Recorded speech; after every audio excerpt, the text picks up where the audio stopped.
Hello, everyone. Hopefully, you are back in your seats after what was an unbelievable German Grand Prix. Shaker Barty, alongside myself, Tyler McDonald, Chris Cato, on He's vacation on vacation. 2 weeks before summer break, which I don't know if Yes. he planned that out properly. I Um, mean, he still got to enjoy a really good race. he did. That's true. At least he got to see the race. Episode 58 of the Backmarkers F1 show, and just wow, are like blown away. And we were talking just before the podcast on how There's so much to talk about in this race. there There's is. Yeah, there like we're gonna touch on every point very quickly because there's just so much to talk about, and we don't want you guys to be listening and we're for also gonna try and an fit hour our and a half. preview into this race as well Yeah. because Chris not being here, we're all busy within the next few days, so it's just not gonna happen. So it's Yeah. gonna be a short preview at the end of this too. Yeah, review preview. Yes. So obviously Hungary in the back-to-back week this week. The final back-to-back before the summer break, which will be coming up 3 weeks. I 3 believe. weeks, yeah.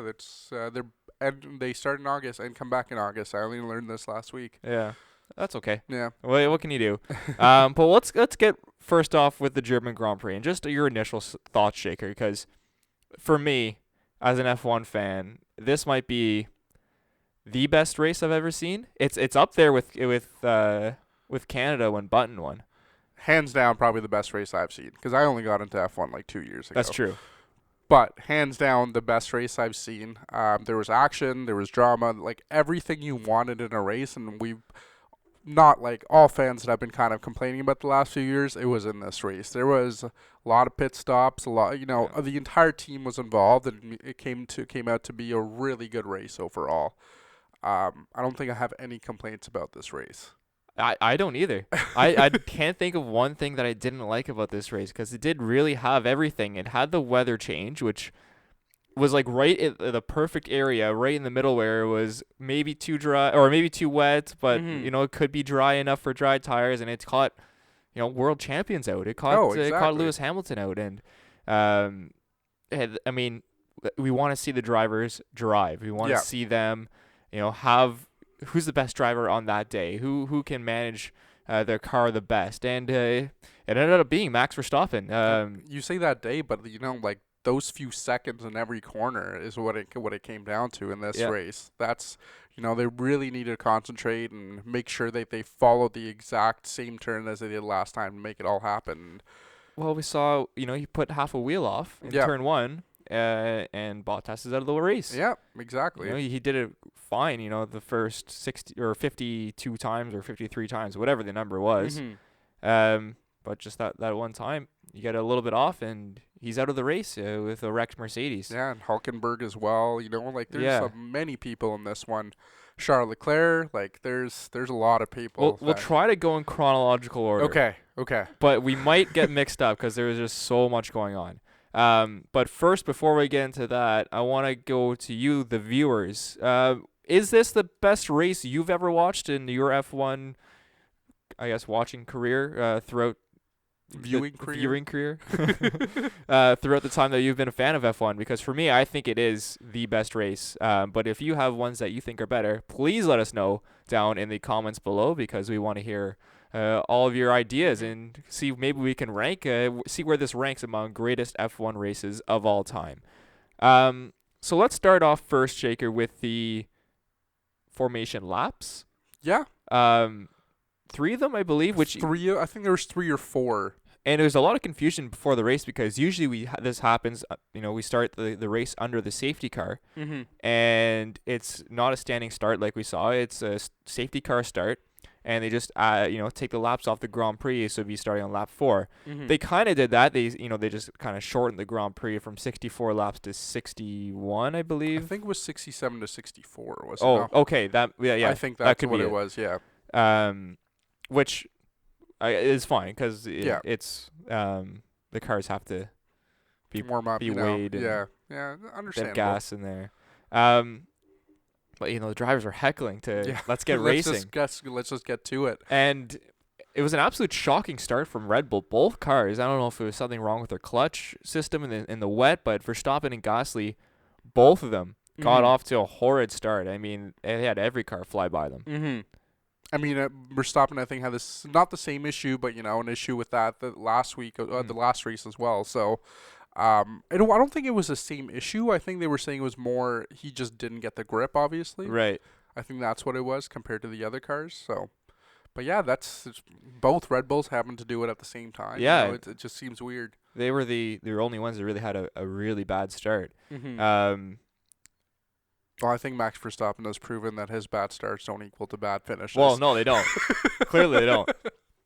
Hamilton and Bottas got off to a great start as well. Hamilton obviously took the lead and controlled the race throughout the first little bit. We saw Sergio Perez spin out very early and crash out, which is unfortunate for him because we saw you see what happened with Stroll. Well, yeah. That could have been him maybe going for a podium finish. So yeah, I mean, if they follow the exact same team strategy, though, he would have been up there. Yeah. So kind of heartbreaking for Perez in the long run of things. I mean, he had to watch from the pit wall. So that created the first safety car, if I'm correct. And that was the mad rush to turn on to Inters. Inters, yes. And this is when the first real controversy of the race started because Charles Leclerc came into the pits to change onto Inters, and he was released right basically into Grosjean. Yep. And Grosjean had to stop in the pit lane, and then he kind of stalled his car a bit and eventually got it into gear to get into his pit stall, but it really hurt Grosjean. Are you okay with the penalty that was assessed? And the penalty that was assessed was Ferrari got a team fine for an unsafe release instead of a 5 or 10 second or a drive-through penalty for Charles Leclerc for an unsafe release. See, I'm not okay with it, but I get it. But I think it should have gone towards a driver because he stopped another driver to get into his own pit. So I think it should have been more determined on the actual race rather than give him a team fine. But yeah, how did you feel about it? I mean, I think the team fine. I mean, if that's a smaller team, if that's a Racing Point, a Haas, a Williams. That's a lot of money. Hurt them real bad. Ferrari, that's pennies to them. Yeah. And in the end,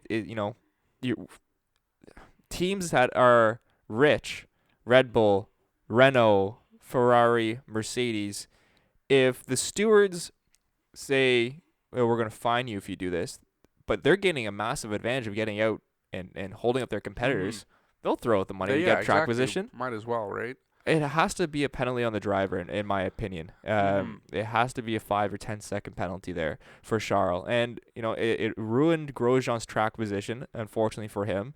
And Charles really flourished from it. He ended up, staying up with the pack. And you have to protect people in the pit lane in the end. Oh, for sure, yeah. Those mechanics, I mean, we know how close and how tight the pit lane is for F1 and how wide the cars are now. It's very dangerous for everyone. We saw, Kimi Räikkönen run over his mechanic's leg last year and broke his leg. So, and there was that incident at Bahrain this year too. Was it Bahrain or is it? I think it was Bahrain. I think it was with Ferrari. I think. Was it? Was it Ferrari? I don't know. I can't remember. Yeah. Anyways, but if we have to, those the pit crew guys. I mean, they're probably in the most danger. I mean, they're standing there right in front of a car hoping that they stop or other cars stop. So have to protect the people in pit lane. So I think it's the wrong decision by the FIA. I think so too. Like I said earlier, I think it should be more towards the driver rather than the team, because in the end you're helping yourself and you're stopping another team from getting up ahead or keeping their own time. So let us know what you think. Is the penalty for Ferrari a fine? Is that okay? Would you like to have seen a penalty to Charles Leclerc? Yeah, let us know. After that restart, it's all a blur. Everything mixes into one. Daniel Ricciardo went out with a blown. What did he blow? Obviously, his engine failed. It was his engine, but before that, it was Magnussen that went on the softs first. Correct? Right after the first one. Was that after the first? Was that the first safety car? I thought that was. Was the second safety car? I think that was the second safety car.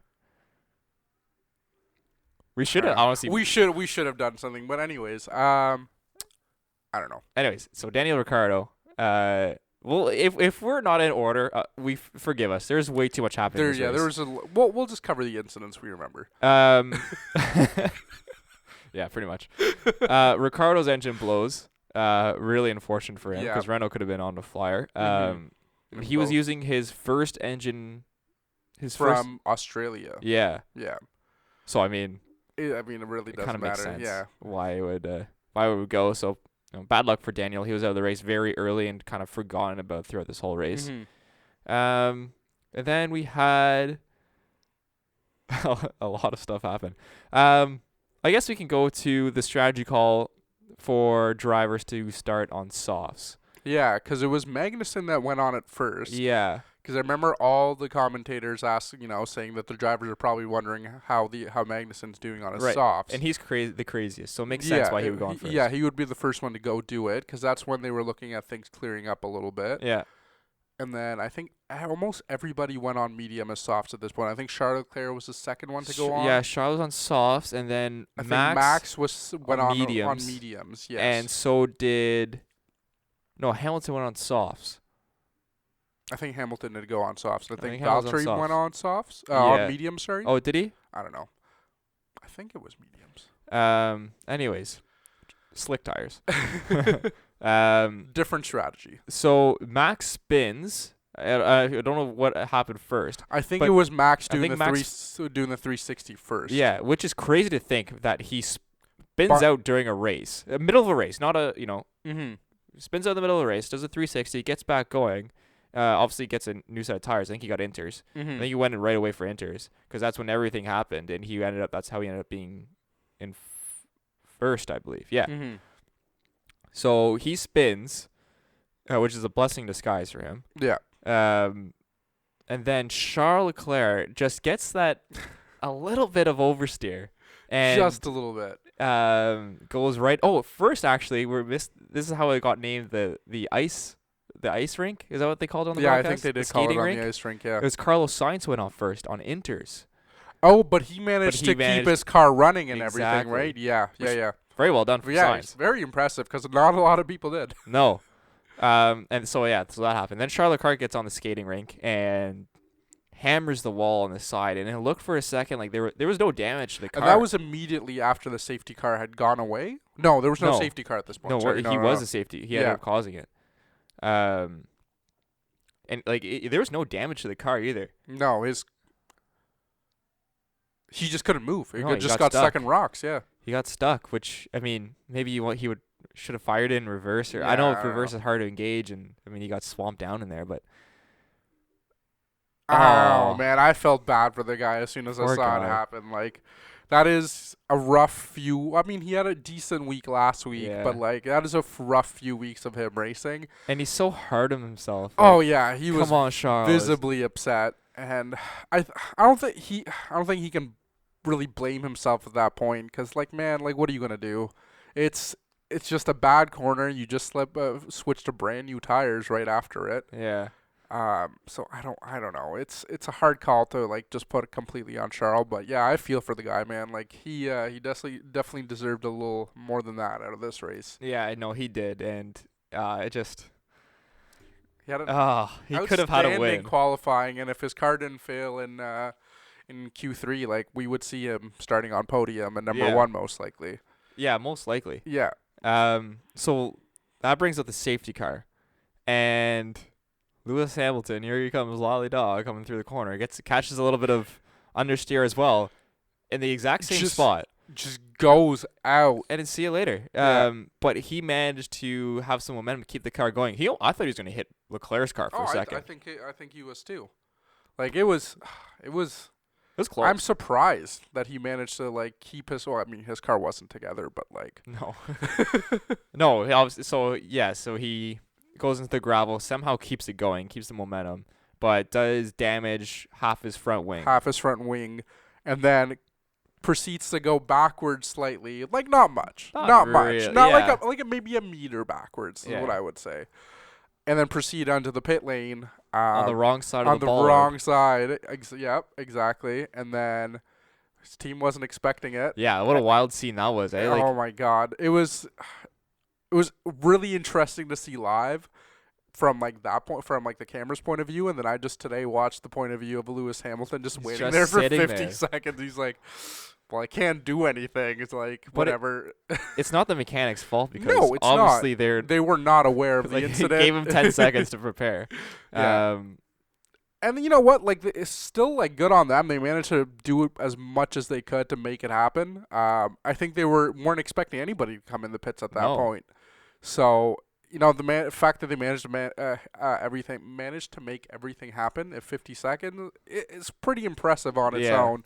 They were running around with their heads cut off like Yeah. like a chicken, but like the one guy put the soft back on, and like it was like, no, put the inters Yeah. on, man.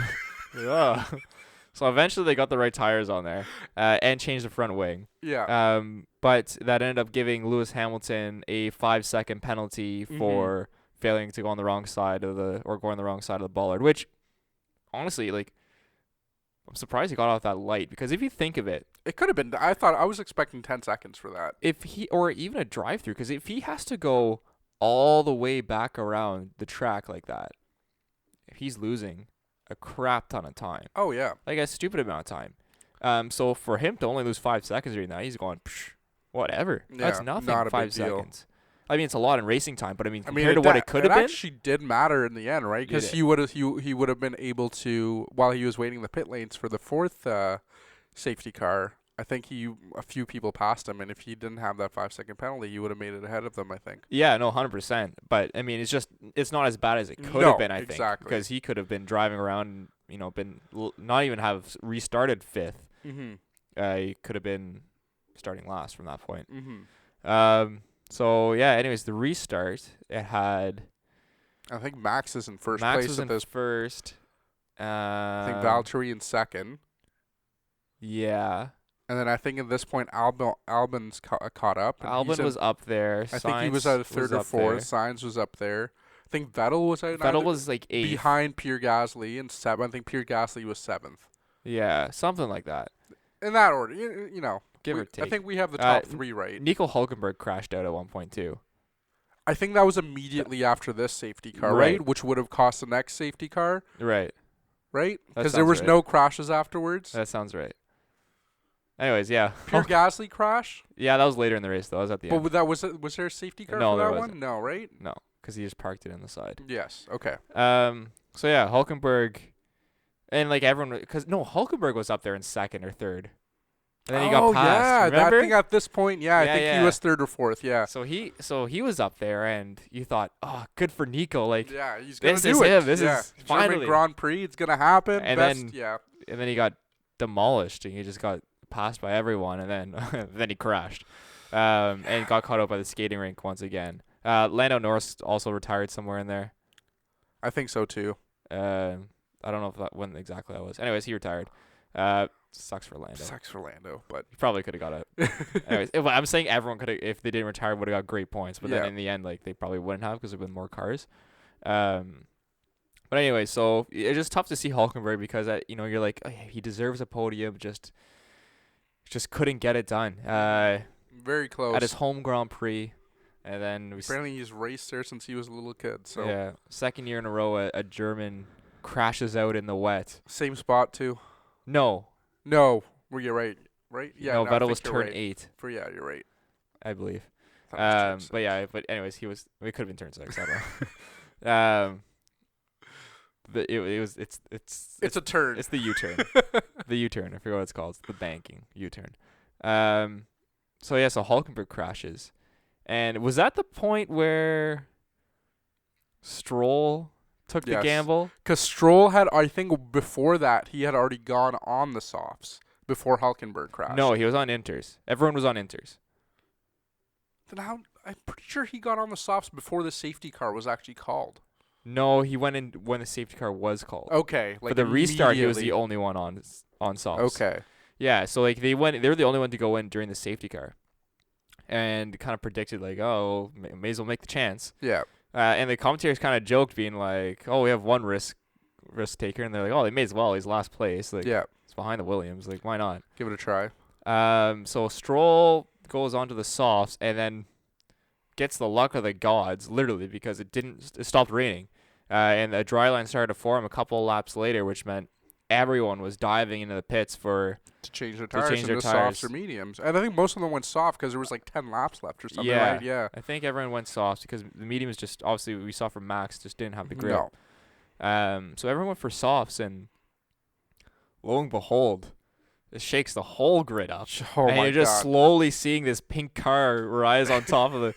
And you're like, holy crap, Lance Stroll's first? Lance Stroll's first position. I mean, it lasted about 5 seconds. Oh, but it was it's as a Canadian, I was really happy to see Yeah. that position. I was proud. I mean, it's just to see a Stroll up there. Like that's awesome. Yeah. He's in first place. Max swiftly passed him.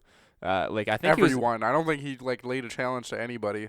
I think Danny no, that's a lie. Kvyat was the only one setting track times.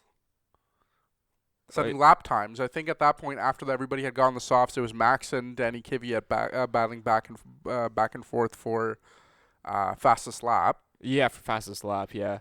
And then Vettel as well. And then, yeah. At the end. But yeah, no, Max got by Stroll, and then Stroll kind of didn't defend as hard as he probably could have versus Kvyat. Yeah. And Kvyat got by him as well, which kind of obviously ended up screwing him out of the podium. Mm-hmm. As he said in the post race, he wishes he defended a little harder against Kvyat.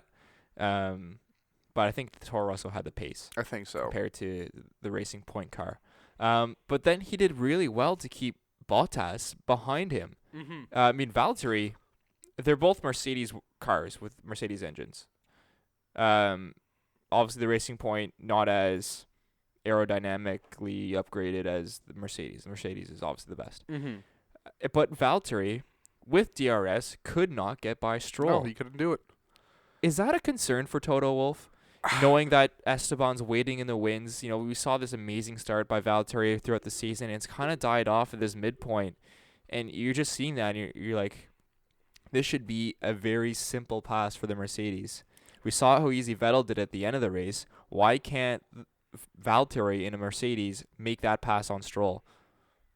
Well, now, in my opinion, Valtteri's tires were fresher. Right. So they weren't as warm to try and attempt that pass. And the other thing is, I think we saw it last season, too, with Valtteri performing really well in the first 6 to 8 races of the season. Then mid-season, he did die down a little bit. But I think I don't think it's a concern for Toto Wolff, as in... maybe it is concern. I was going to try to rephrase this as not a concern way, but...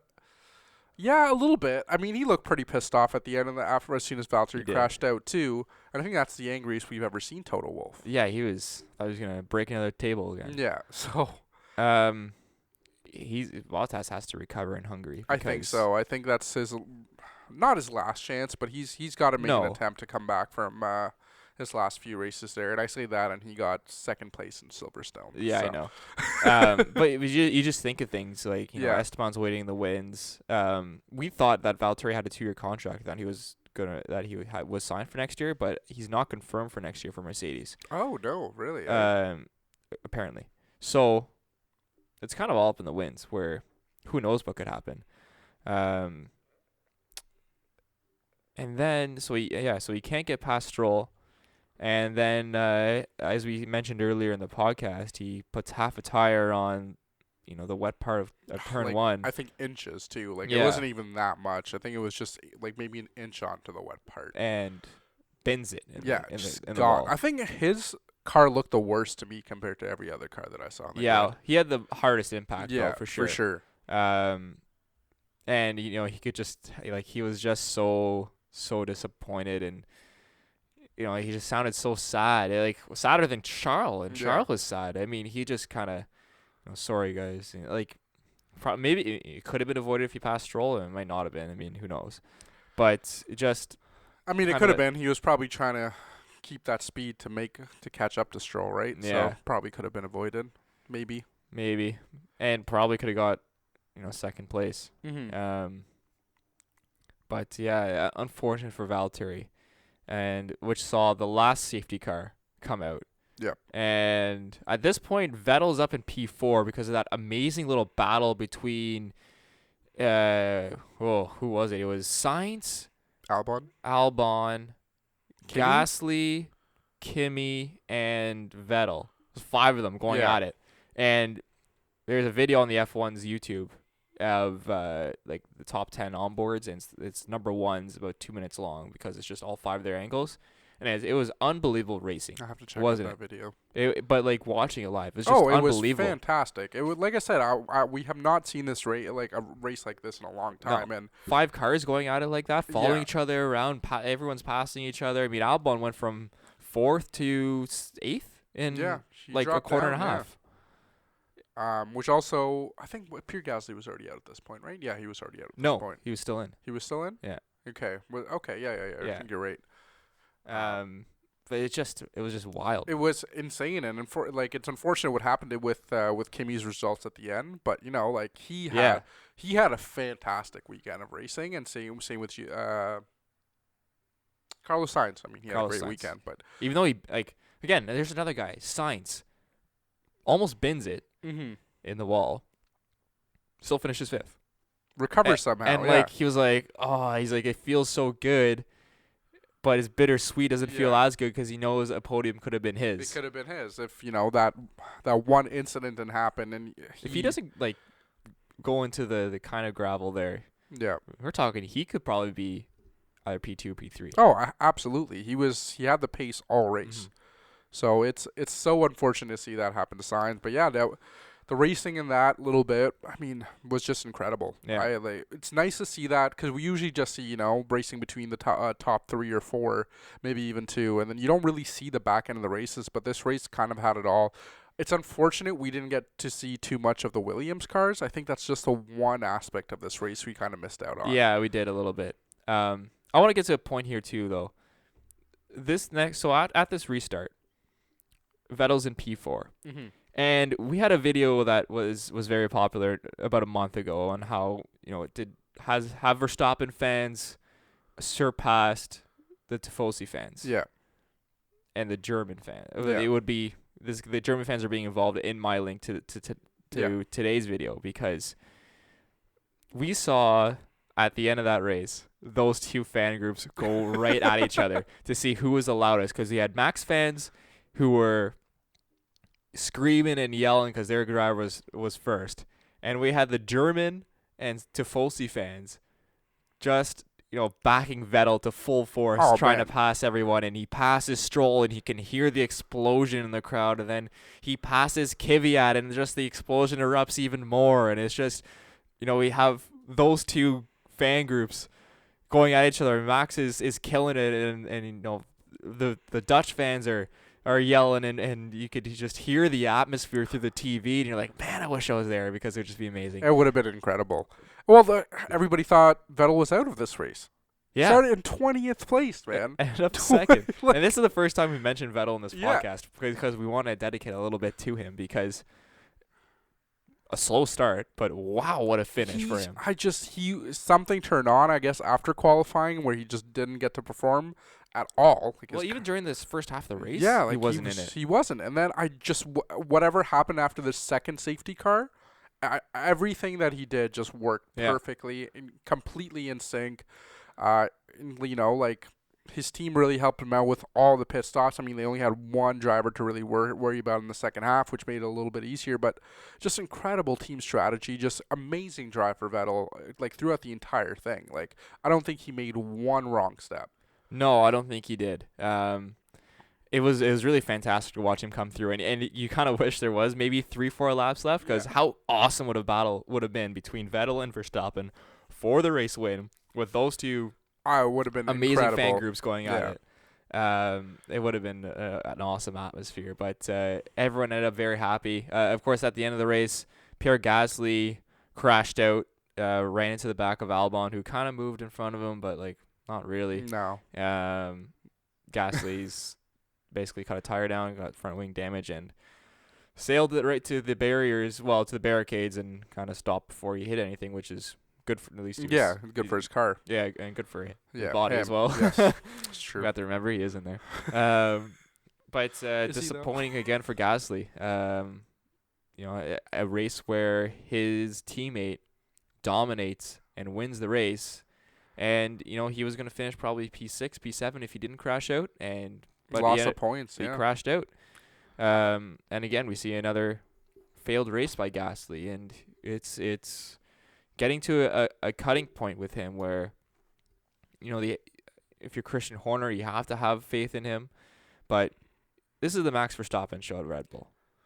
Everything's run by him. At the moment, absolutely. At the moment, yeah. Everything's run through him. That's his team. He's comfortable with it. And, it's Max Verstappen, and then there's everyone else that could be a driver for Red Bull. And that's why we saw Daniel Ricciardo leave. Pierre Gasly, I think, is going to have to take his summer break and mentally prepare for the second half of the season, because he has to preform if he wants. I mean, if he's there. Danny Kvyat in a Toro Rosso got a podium. And set fastest lap times. He Yeah. was up there in top 3 fastest lap times. That is a major concern for Pierre Gasly. Oh, and something, if absolutely. you're a Christian Horner, you look at and you go, well, maybe we give Danny the chance again. Maybe he can step up. And we have that Danny, that'd be awesome teammates.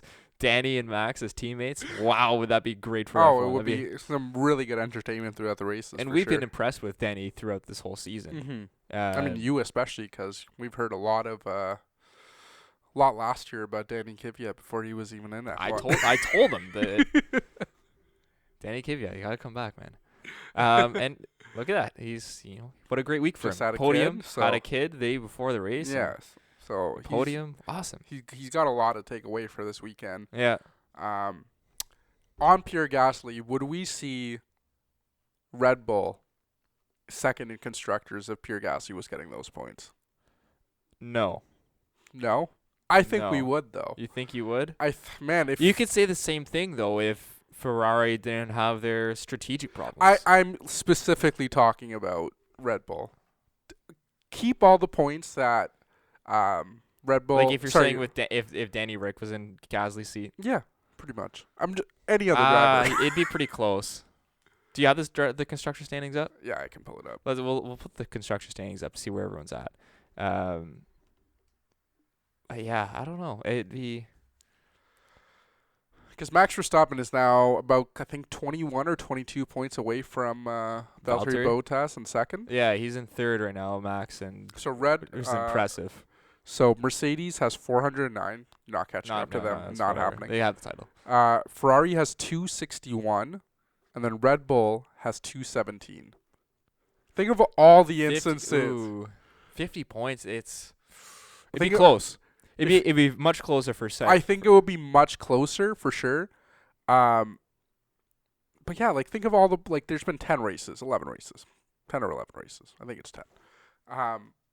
Even if he got minimum 10 points in all of those, minimum, Yeah, he would have they would be up there. they would be up there. Yeah, And it's just unfortunate to see that happen. But, no hate on Ferrari. They're still doing a really good job, and they have two drivers that are very capable of doing it. And it's unfortunate that Red Bull isn't in the same position as they are. yeah. I mean, will we kind of see this? Verstappen wins 2 of the last 3 Grand Prix. Yep. Red Bull really looks like they're competing, having a top tier car with the Mercedes and Ferrari.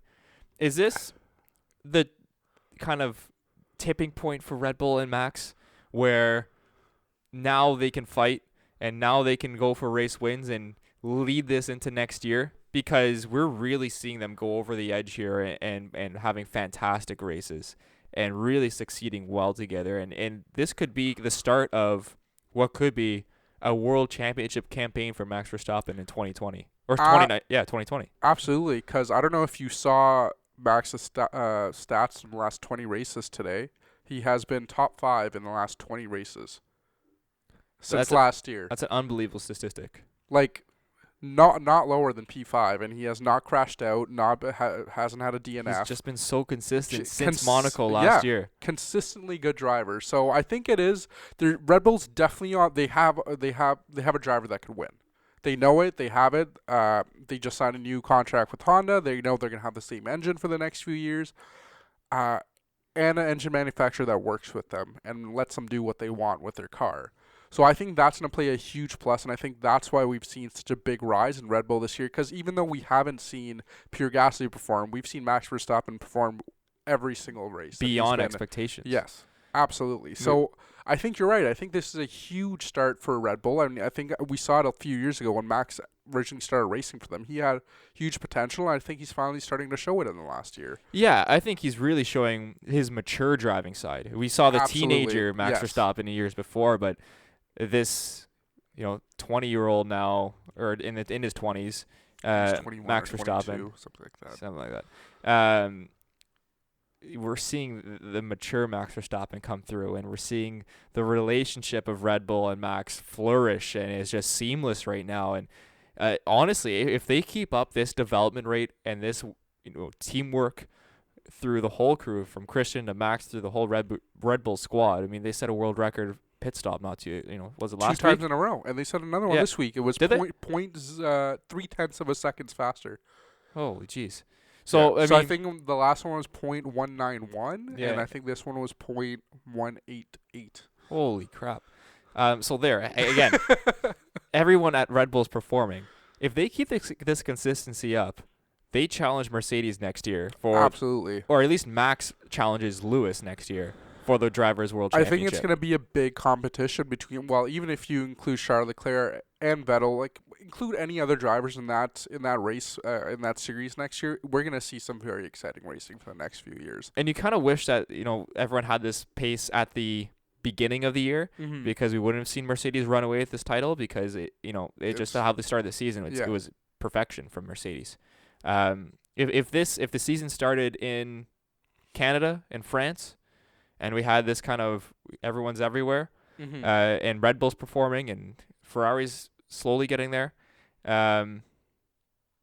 we have Red Bull and Mercedes fighting for the Constructors' Championships and Max fighting Lewis for the Drivers' Championship. And I Mhm. think it's going to be a great season next year to watch these for two sure. battle at it. And we're going into summer break now, so we're going to see some different things coming back in the cars once we get back. Yeah. We're going to see some tweaks here and there, so we're hopefully going to be seeing some better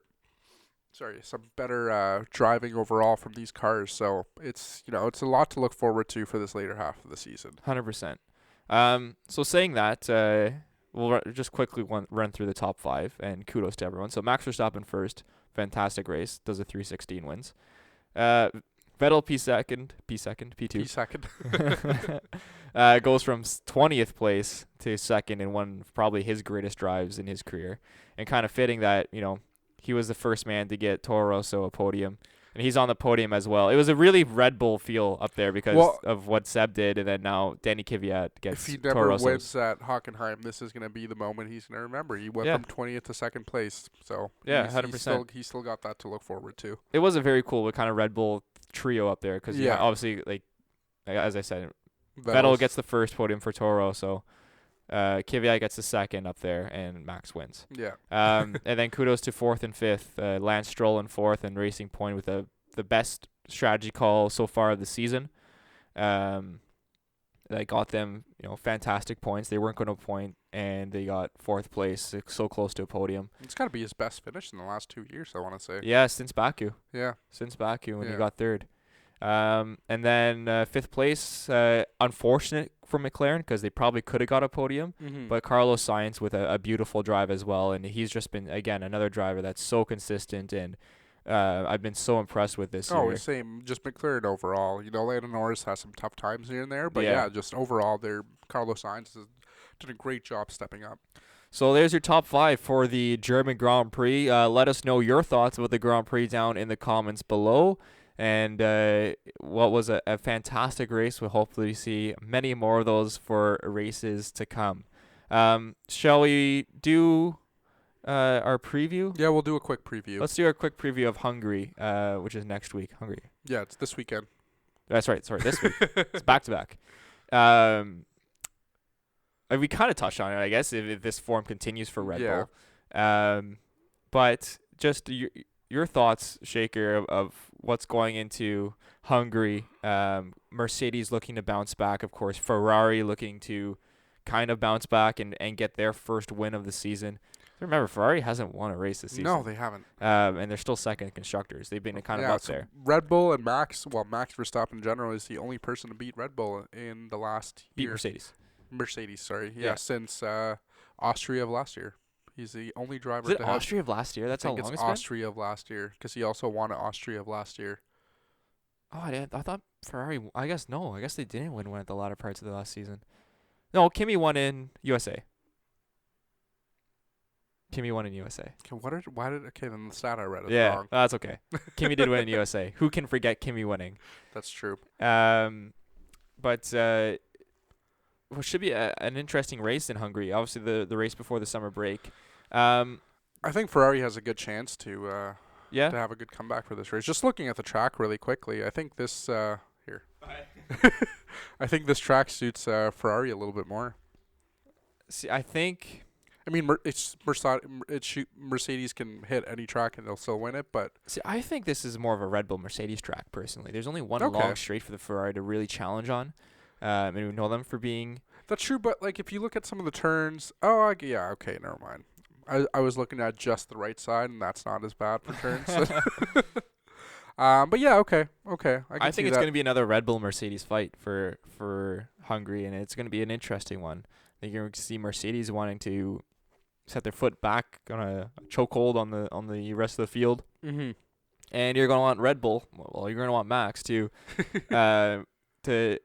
show once again why maybe he's the best driver in the world right now. And then obviously you have the Ferraris, Charles Leclerc and Sebastian Vettel. I mean, looking Charles Leclerc is going to be looking for a redemption for himself Yeah. after the last race. So 100%. there's going to be a lot of exciting things to see, and I'm sure Landon Norris is feeling. Well, I'm sure a lot Yeah. of the drivers that went out this past race are looking for something for them to get something out of this race. I think you could see the Renault have a solid race in this one as well. Let's hope so. They're getting a new engine. Are they?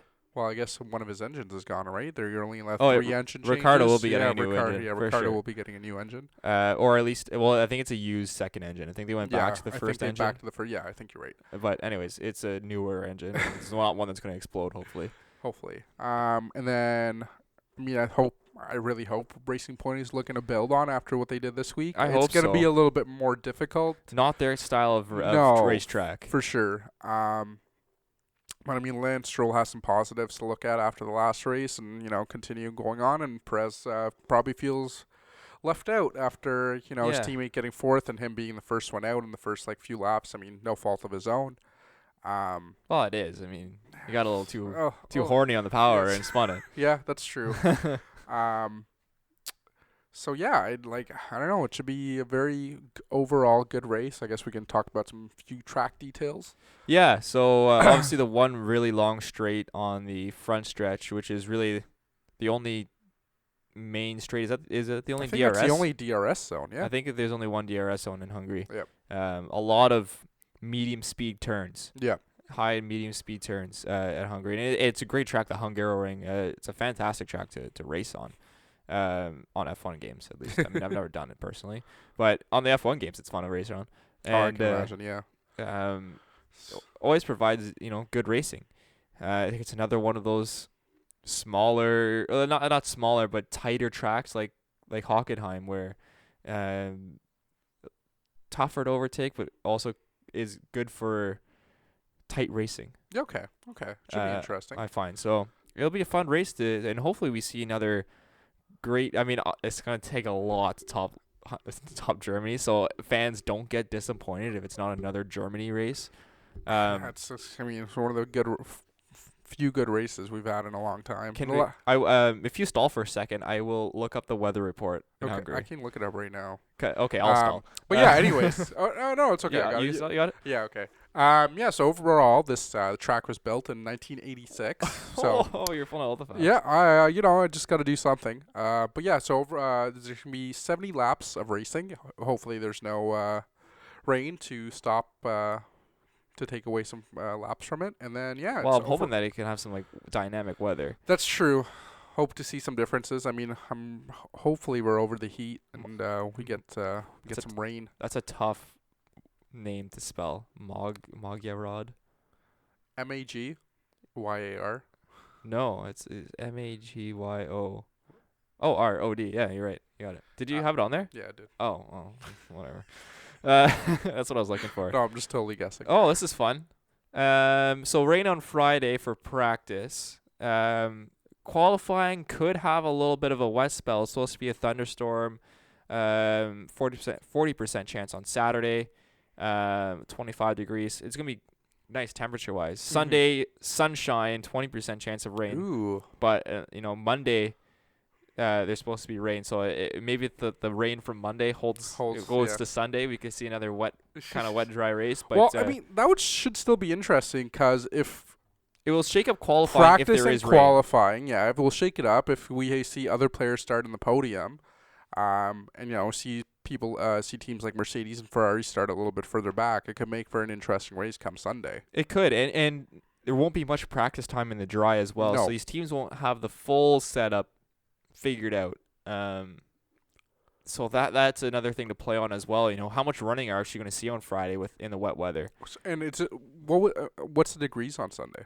26, 20, I believe. Okay, that's pretty decent. I was going to say, are we going to see a big heat spell on Sunday? No, which not will screw up Mercedes and who else that was having issues? I think it was mostly Mercedes. It was mostly Mercedes? Okay. Yeah, but no, it's 26 degrees, so it actually will be. That's should be a very really nice good weather. day. Yeah. Unless somehow the rain comes from Monday and goes to Sunday.